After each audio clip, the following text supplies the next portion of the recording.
Hello everybody, I am the Dire Duck.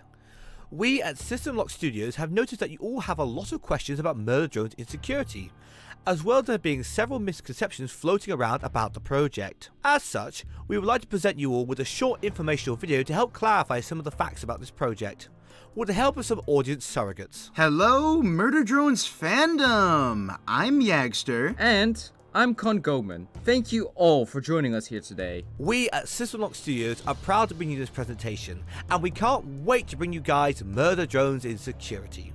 Now, let us begin with the first question. Is Insecurity kind of like an unofficial Season 2? Whilst Murder Drones Insecurity certainly has enough content to theoretically be a Season 2, and you can certainly view it that way, that is fundamentally not what this project is about.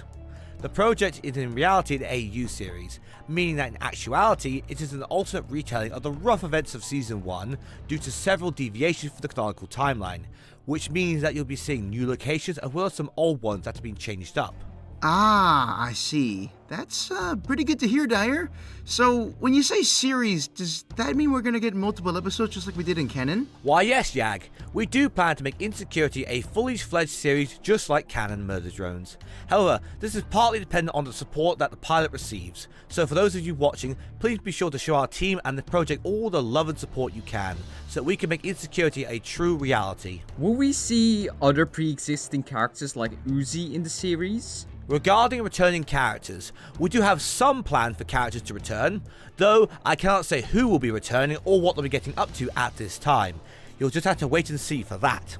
In Uzi's case specifically, whilst I cannot confirm if she'll actually be in Insecurity or not, I can confirm that fans should not have the expectations of her being a central character if she does end up appearing, along with other canonical characters. Again, Insecurity primarily focuses on a new cast of characters. While there are some returning characters from canon, you should not expect them to serve the same role they did in the actual show. This is because the timeline of events that shaped their lives initially has changed a lot, and this would cause them to behave and act differently than they did in canon, and thus cause them to serve different roles. Do you guys need any more voice actors, animators, or other roles? As it stands, we have already filled out all the VA roles we need for the pilot.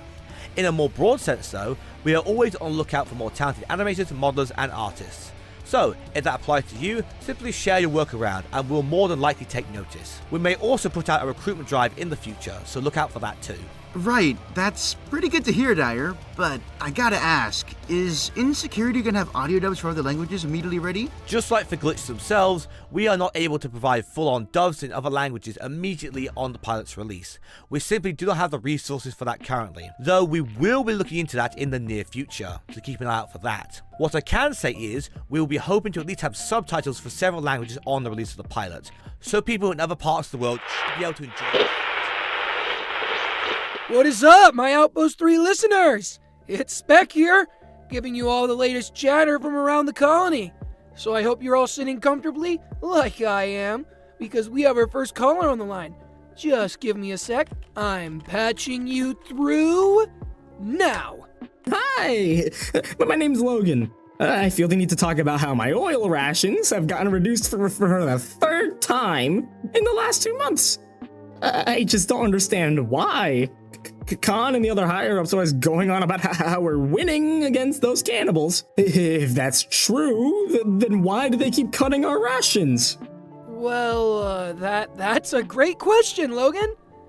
To be honest with you, I have no idea what the higher-ups are thinking with that. After all, we all need to eat, right? If we don't get oil, we all know what happens. Oh! There is that salvage team that is due back soon. Maybe they'll have some more oil with them. I hope so. I just feel the need to have more of an open conversation. Sorry to cut you off, but we have another caller coming in, as we're not allowed to say much more on that particular subject. Moving on to our next caller. Hello there. You have Spec! So, did you see the news about how that group of detectives were able to track down that cannibal that was hiding in our midst? The way they were able to identify them with seemingly so little to go on. It's super impressive. Yeah, so cool for sure, yeah. Well, not as cool as the WDF, obviously. I mean, They say people only join the investigative bureau when they can't meet the WDF's high standards after all. That's not what I heard. They say you have to have a powerful processor in order to become a detective. Apparently, the only processors faster are our top scientists and leaders. I want to become a detective one day and see more of the world, instead of being cooped up in the stuffy bunker all day. Well, the outside world ain't all cracked up to be, let me tell you about that. With the hazardous environment and long hours, that's not even mentioning the cannibals out there. Trust me, it isn't for the naive or unarmed like yourself, or those detectives. But that's not what all the posters around the colony say. After all, they advocate for— Gotta cut you off there as we have another caller coming in now. Sorry. So, who do I have on the line now? Yo, Spec, it's Dax. Just to give you the heads up, Khan wants us all to assemble for some sort of briefing. He is going on about how you should, and I quote, "Shut off that silly little broadcast already, or he'll have you on engine cleaning duty." So, probably best you get down here, man. You know how he gets. We don't want to find ourselves in another 042. Yeah, yep, check it. Roger that, Dax.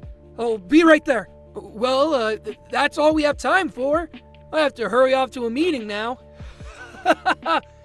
That, hopefully won't end badly for me, like the last one. But stay tuned for my next broadcast, and remember to stay strong, Outpost 3, and I'll see you again next time.